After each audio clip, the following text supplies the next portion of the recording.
Hello,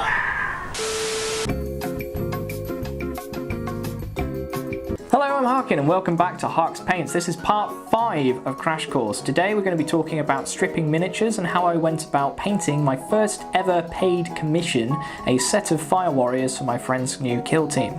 So you might have been wondering where I've been recently. Well, that's actually quite an interesting story. You see, it wasn't work related. I was in fact being kept on a facility on Luna, which the government have been lying to you about.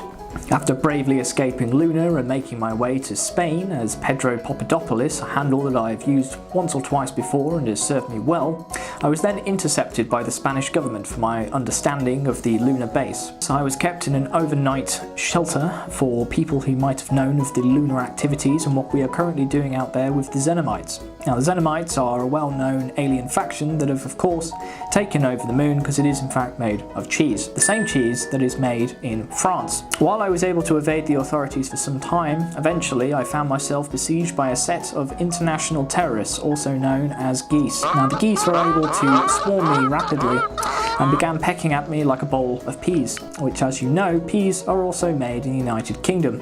As a number of pea farmers, particularly of the greater marrow pea, came to find me, they managed to ship me back in the back of an old wagon that was full of lettuce and get me into the United Kingdom. Found myself water skiing back so I could talk to you today about my models. It's plausible, I assure you. So let's get right into it. I'm sure you've heard enough about my adventures, but I'll be happy to tell them to you over a nice cup of bovril sometime. So my friend Lewis had a bunch of old towel, right? He had a big fire team of pathfinders and fire warriors that he wanted to put together into a brand spanking new kill team for the game kill team, and possibly a bigger Tau army at some point. So he gave me a couple of dudes to get me started, paid me a small deposit, and I got on with it. Now, the way that I went about this initially was actually to clean the miniatures, because the issue was that he'd had these towels since he was about 10 or 11, so some of them had bits of paint on them, which meant I had to learn something new for the first time, which was cleaning miniatures. Now, a couple of people recommend products such as Biostrip, and I understand it does very well, but for those of you, I imagine in most regions of planet Earth, you can get your hands on Dettol. Now, I used Dettol with a couple of miniatures in just like a cheap jam jar like this, and left them overnight so that all of the paint began to come off. Now, don't worry about plastic or metal miniatures. Dettol is absolutely fine even if you put it in straight or with a little bit of water to dilute it, and you just submerge the miniatures, leave them, and then when they're ready and good to go, just get an old brush like this and scrub the paint off. Now, it's very important that you don't put the miniatures under a tap, or it makes this kind of horrible, crappy goop that's really difficult to get rid of. Now, I did this for a number of Lewis's miniatures, and I also did it a few practice runs with some very old and crappy looking Gene Stealers, which were my first ever miniatures I ever painted as a kid. I took a whole bunch of them, put them in the Dettol overnight. In fact, I think a few of them I left for about 2 days, took them out, scrubbed them, and I was ready to go. That's literally all it was, just scrubbing the paint off and letting them dry. Now, the only thing I'll say about this process is Dettol really stinks to high heaven. So if you are doing it, make sure you're doing it in a ventilated area, maybe a garage or something. What I would highly recommend doing is, if you've got a garden like this, is just leave the pot out there sealed overnight so no animals can get in it, and then do it out there the next day, because it will smell and the miniatures will smell. I was painting some of these and I could still smell Dettol in my living room while I was going through the commission. All right, so very basic, that's how you clean your miniatures. Now let's move on to the models. So, got my fire warriors, got the pathfinders in there. I've got some old metal miniatures too. All of them were completely cleaned and ready to go, and I have the last one here now, which is what we're going to be painting today. Now, I mentioned this briefly in the episode where we touched on plague bearers, but I'm going to touch upon it again now. What I highly recommend doing is writing down all of your process, especially if you're doing a big squad like this. You know exactly which paints you want to use, so you've got that all wrote down and ready to go. You tick it off if you need to buy them, like I did for Lewis, because I had to ask how he wanted his models to be painted. And then you go and you put down your process. So write exactly what it is that you do for your process, so you never skip a beat, okay? You know exactly what you're doing, even if you have to leave it and come back to it, and all of your models will look nice and uniform. Sometimes it won't be a big deal and it'd be pretty basic, but with something like this, where I really didn't want to muck it up for my friend, you know, it was doubly important to write down everything I did. Now, enough of me chatting, let's get to painting, okay? So, Lewis's miniatures, I primed in Mechanicus Standard Grey, and for the armour pieces I used Squeak Orange. This is just the base layers at the moment, so I just got the smallest amount possible on my brush to test it initially. And then I really kind of just went to town with it. It's important, even when you're applying a base layer, that you still thin out your paint so you get a nice good consistency. So I you know, like here, I take my time and I get used to it and slowly layer it up rather than slopping it all on at once.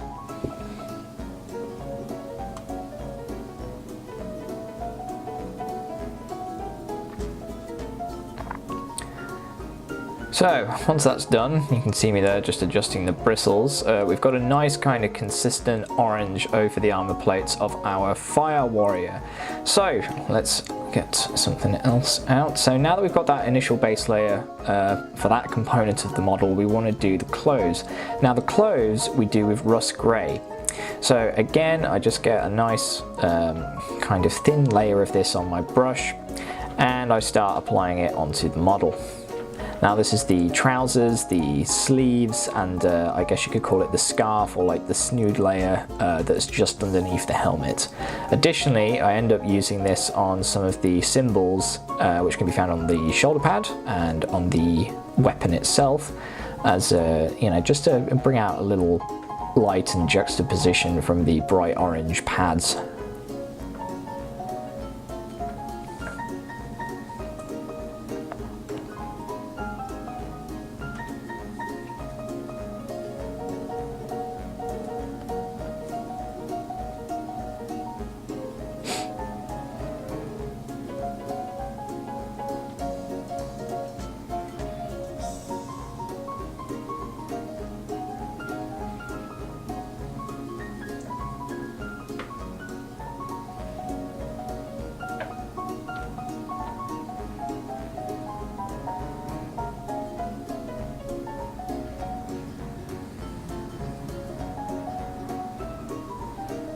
Now, if any of this paint goes into the recesses of the symbols, it's absolutely fine. We'll touch that up later.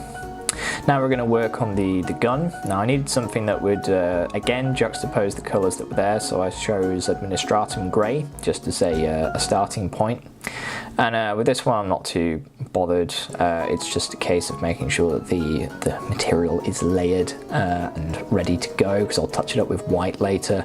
So I do this on components of the weapons, obviously, but I also do it on grenades and some of the details that are on the back of the model. Now for the skin, there's not much skin on show here, but I start off with the fang and then layer up, like with this model here. So I just get the tiniest amount and I put it on his tootsies. That's literally it. It's very, very basic. There's hardly any skin on show on this miniature, so I just whack it on. Right, now the initial shades. So I have for the clothes and the weapon Null Oil and Reikland Flesh Shade for the armour. So just as we've done in numerous other videos, we're just going to whack it on in the right places. So for the armour, the only thing we want to be really conscious about is the fact that there are areas that intersect with our grey tones. So we want to make sure that we don't get it in the recesses of the symbol or our weapon's grey areas. And once we've done that and maybe let it dry a bit, we'll take the Null Oil, we'll get that on the flesh, the clothing, the white components, the symbols, and the lighter components of the gun.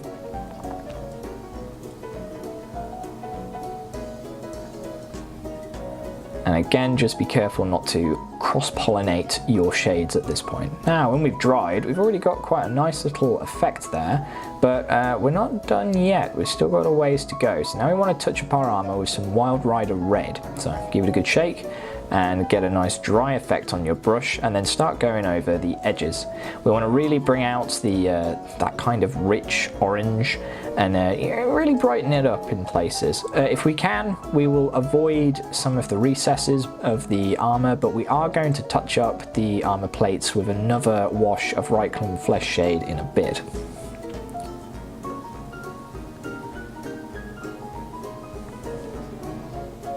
Okay, with our highlights put in now, let's give him another wash. So I'm going to get my Reichland Flesh Shade again, and I'm going to go back over the armor paint. Pardon me, the armor plates. And yeah, again, this is just getting in the recesses, darkening down the tone so it's not too over the top and wacky. Now once we've done that, let's go back to the clothes. I'm going to use Fenrisian Grey, get a nice dry layer on my brush, and I'm going to go over all of the recesses of the cloth. Now there's a lot of baggy material on the trousers that will really easily take to a nice dry brush effect if you go over it, and you can see here that immediately you start to get a load of highlights. There we go, it's looking a bit more lively already. But we're not quite done yet. So as soon as all of that's dried, we're going to move on to the next phase. So the weapon, Praxeti White, we're going to get that. It's a nice dry effect. You need hardly any on your brush, and we're just going to go over, get the big surface areas of the gun's kind of grey material, and we're going to touch it up so it's a nice fantastic white. This is a very kind of advanced sci-fi weapon. I just like it being nice and bright. Now for the armor, that's fully dried, so we're going to take Rise of Rust, which is again another dry effect that I make quite a lot of use of in my models, and we're just going to go over and use a fairly liberal amount of it to really bring out the accents of the orange and make it look a lot more exciting. And this will be the last one for the armor, so don't worry, there's no more shades after this point. You'll notice on the back there that I'd also touched up the fins on the backpack with a bit of Praxeti White as well. I did the same for the grenades on his hip, just really brings out the different colours.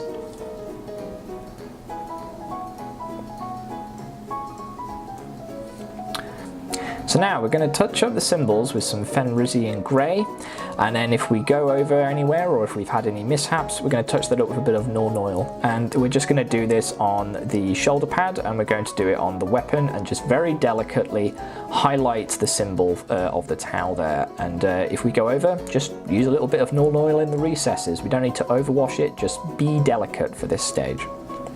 Now, let's highlight that little bit of flesh. I'm just going to take a tiny bit of Blue Horror and use the absolute smallest amount of my brush to bring out the flesh, and then I'm going to move on to the lights. These are on the grenades and on the front of the mask. For this, I use a dry layer of Macragge Blue, which I'm just going to go over the lenses and the electronic components that can be seen on the grenade pack on his hip. Then we will use Temple Guard Blue, again nice and dry, to go over the surface areas very, very roughly to create a nice glow. For this I'm going to use a high detail brush, which is much thinner than most MOVA brushes.